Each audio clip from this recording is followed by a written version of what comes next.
안녕하세요, 조승현입니다. 드디어 제가 옷 광고를 찍었습니다. 이 옷 광고가 여러 군데서 들어오는데 아무 데서나 옷 광고가 들어온다고 해서 받기가 참 곤란해요. 입었을 때 실제로 내가 좋아하고 마음에 들어야지 이 옷 좋다라고 얘기를 할 수가 있는데 딱 마음에 드는 그런 아이템이 들어와서 옷 광고를 찍게 됐습니다. 이태원에 있는 시리즈 코너에 와 있는데요. 여기에 보면은 빈티지 옷, 구제 옷 이런 거 좋아하는 사람이 하루 종일 볼 수 있는 이제 그런 옷가게예요.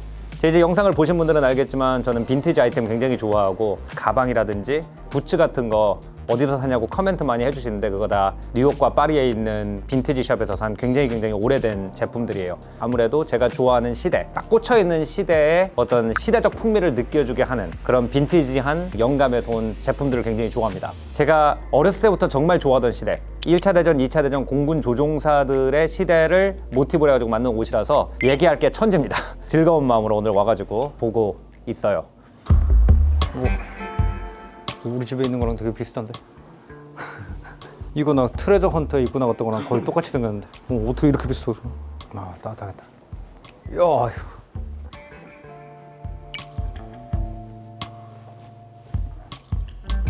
이게 이제 맵 포켓이라고 그러잖아요. 원래 지도 넣고 다니는 거. 옛날 사람들 대단했던 거야. 그러니까 지금처럼 GPS 있는 게 아니고 그냥 아래 이렇게 지형지물 보고 저기가 무슨 산이니까 저기는 무슨 강일 거고 무슨 강 서쪽으로 가면은 적군 기지가 있어. 날아가는.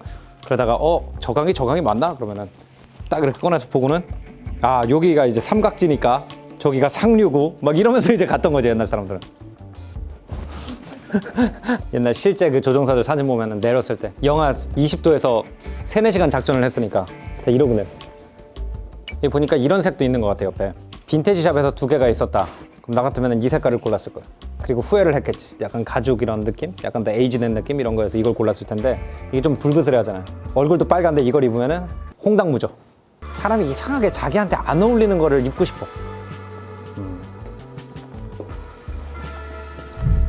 어우. 네, 이거는 제가 입고 가야 되겠습니다.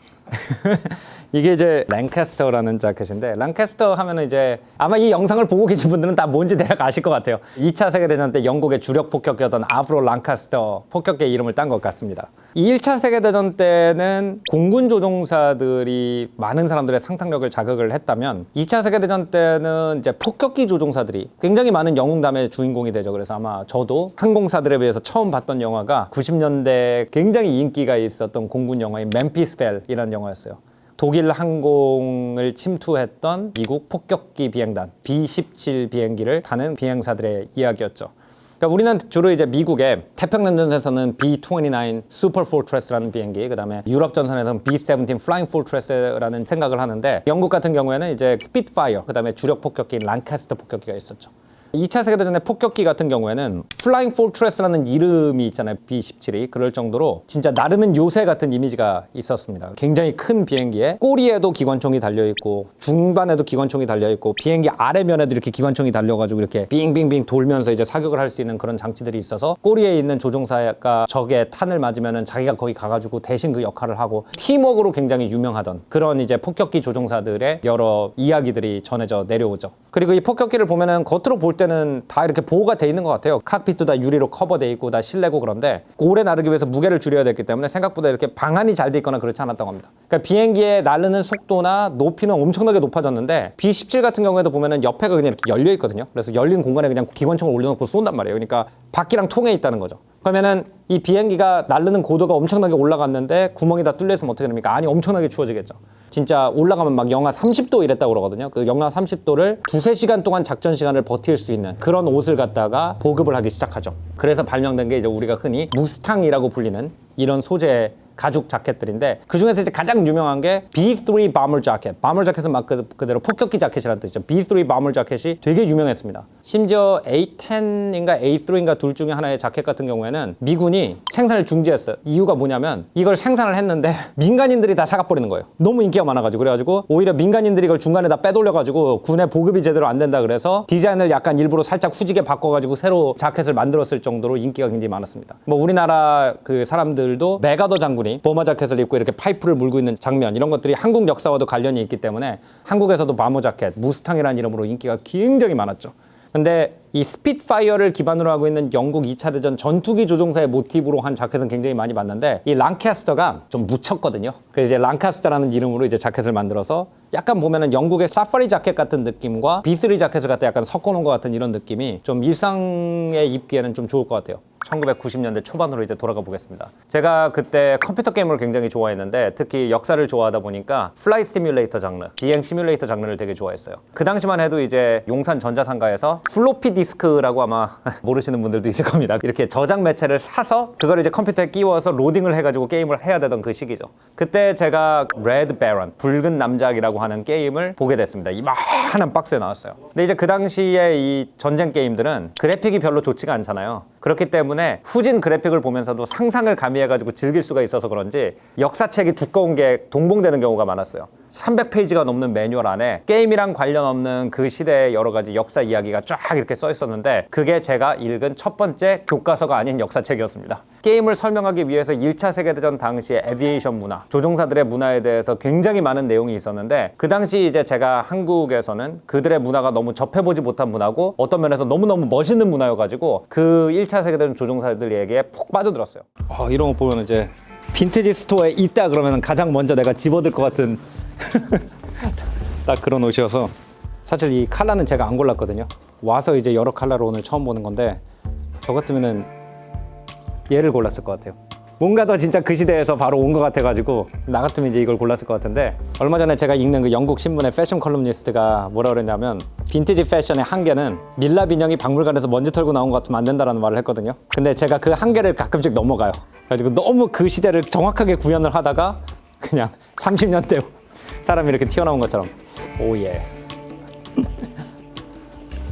자, 그래서 일단 라파이엣이라는 1차 세계대전 때 비행단의 이름을 딴 옷을 이제 입어봤는데 1차 대전 때 비행기는 우드로 만들어져 있었어요. 진짜 약한 나무입니다. 프레임을 만든 다음에 그 위에다가 캔버스 천을 갖다가 날개를 만드는 경우가 굉장히 많았기 때문에 1차 세계대전 때 비행기를 다룬 영화를 보면 비행기가 굉장히 불안하게 날아가는데 아마 저랑 비슷한 나이 때는 초등학교 때 이렇게 종이 비행기 만들어서 아래다 고무 넣고 이렇게 프로펠러 감아가지고 날리는 거 있잖아요. 거의 그거를 타고 다녔다 생각을 하면 됩니다. 그거를 타고 다니고 그 위에다가 총을 얹어가지고 공중에서 서로 쏘고 다닌 거예요. 그 당시에는 사람이 바람에 그냥 노출이 돼 있는 상태였고 우리 산만 올라가도 추운데 비행기를 타고 이렇게 몇천 피트 올라가게 되면 엄청나게 추웠겠죠. 그래서 그 추위와 바람을 막아줄 수 있는 칵핏 자체가 없었다는 겁니다. 게다가 이제 두 번째는 엔진이 사람 바로 앞에 있었거든요. 근데 그 당시만 해도 뭐 지금처럼 뭐 머플러나 이런 개념이 없기 때문에 엔진에서 나오는 배기가스가 그냥 얼굴로 이렇게 들어갔습니다. 그래서 이제 1차 세계대전 때 이런 유리로 된 가글을 썼는데 조종사가 이렇게 딱 비행기에서 내리는 모습을 보면은 가글을 이렇게 딱 열잖아요. 그럼 여기만 하얗고 여기가 새까맣니다.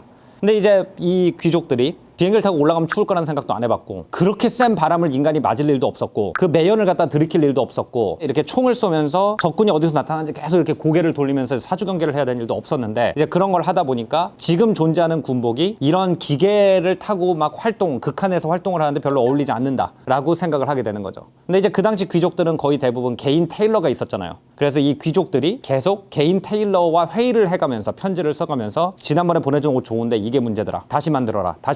하면서 굉장히 많은 비행복들이 여러 유럽의 최고 테일러들의 상상력 속에서 이제 만들어지게 됩니다. 그러면서 이제 우리가 알고 있는 점점 플라이트 자켓이라고 하는 제가 입고 있는 이런 모습으로 이제 정리가 되게 되는 거죠. 일단 바람을 막기 위해서 대체로 왁스를 칠하는 캔버스나 아니면은 가죽이 바깥을 향하고 있고 위로 올라가면 굉장히 춥기 때문에 이 양털이 안쪽을 향하고 있죠. 그리고 더 높게 올라갔을 때 가장 추운 데가 목 주변이기 때문에 이렇게 칼날을 올려서 목에 감을 수 있도록 설계가 된 경우가 굉장히 많죠. 그 다음에 이제 우리가 1차 대전 때 조종사 그러면 이렇게 긴 스카프를 휘날리는 경우가 있는데 그 실크 스카프를 왜 입었냐? 양털을 갖다 목에 감았는데 적군을 쳐다보기 위해서 계속 고개를 들리니까 목이 쓸리더라는 거죠. 그래서 이 목과 양털이 마찰을 일으키는 걸 막기 위해서 가운데다가 스카프를 두른 그 모습이 스누피가 조종사인 척 할 때 이제 자주 나오는 이렇게 스카프가 뒤로 쫙 날리는 모습 또는 이제 쌍떼쭈베리가 조종사였기 때문에 어린 왕자의 스카프 이런 걸로 이제 묘사가 되는 것이 다 파일럿 룩의 이제 일부인 거죠. 우리가 그 1차 세계대전 때 조종사 그러면 비행기에다가 자기 가문의 문장을 새기고 비행을 했기 때문에 개인의 명예에 굉장히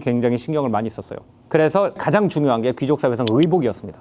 조종사들은 항상 내일 죽을지도 모르기 때문에 오늘 영정사진을 찍는다는 기분으로 가장 좋은 옷을 입고 있었대요. 비행장 안에서는. 붉은 남작, 만프레드 본 리히트호프의 사진이라든지 아니면 독일의 유명한 플라잉 에이스인 뭐 언스트 우댓 프랑스의 에이스인 기세머 이런 사람들은 정말 저 옷을 지금 나한테 줘도 입고 다니고 싶다 할 정도로 멋진 군복을 입고 다니고 그 다음에 플라이트 자켓도 굉장히 신경을 써가지고 만들었어요. 근데 그 안에서 이 자켓의 이름을 따온 라파이엇 비행단은 다른 유럽 비행단하고 조금 성향이 다릅니다.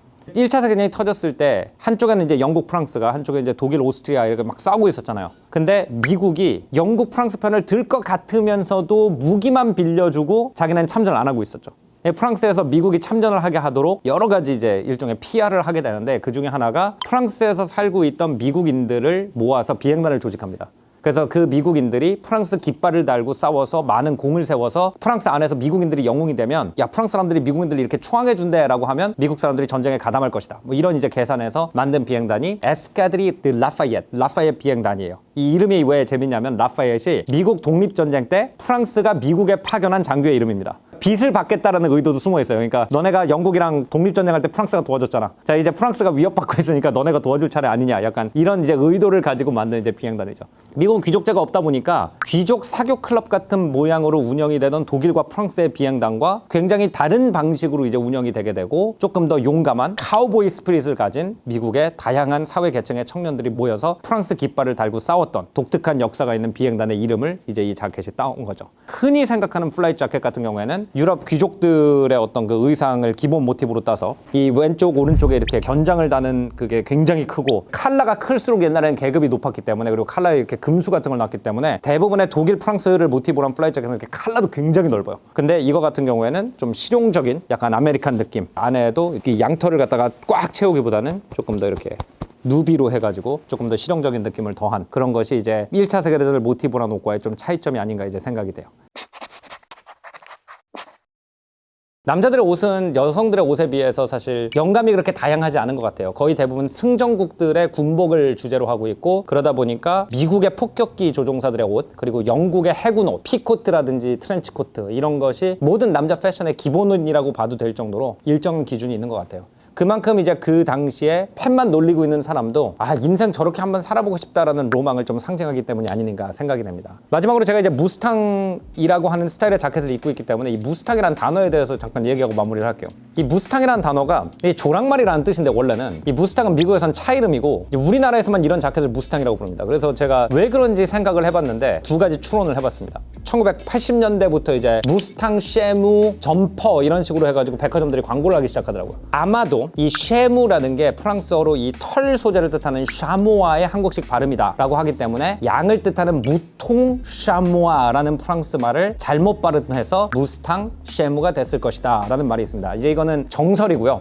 저는 정설보다 야사를 좋아하니까 우리나라 한국 전쟁이 났을 때 미군 조종사들이 굉장히 많이 왔잖아요. 그때 미군 조종사들의 주력 전투기가 두 개가 있었습니다. 미군의 첫 번째 실전 투입 제트기 중에 하나였던 F-86 세이버라는 제트기가 있었는데 그 당시에도 대부분의 미군 전력 전투기는 2차 대전에 썼던 P-51 머스탱 전투기가 한국에 굉장히 많이 투입이 된 걸로 알고 있어요. 그래서 제가 생각할 때 좀 더 로맨틱한 설은 뭐냐면은 P-51 전투기 조종사들이 입고 있던 옷이기 때문에 야 무스탕 타는 사람들이 입고 있는 자켓이다. 그래서 이걸 무스탕이라고 부르지 않았나 라고 생각하는 게 훨씬 더 폼나죠. 어쨌든 그 무스탕에 대한 얘기로 오늘 마무리하겠습니다. 오늘 조승현의 탐구생활은 여기서 마치겠습니다. 다음에 또 더 재밌는 지식 컨텐츠로 여러분 찾아뵙겠습니다. 구독, 좋아요 많이 눌러주시고요. 저는 다음 시간에 뵐게요. 안녕히 계십시오.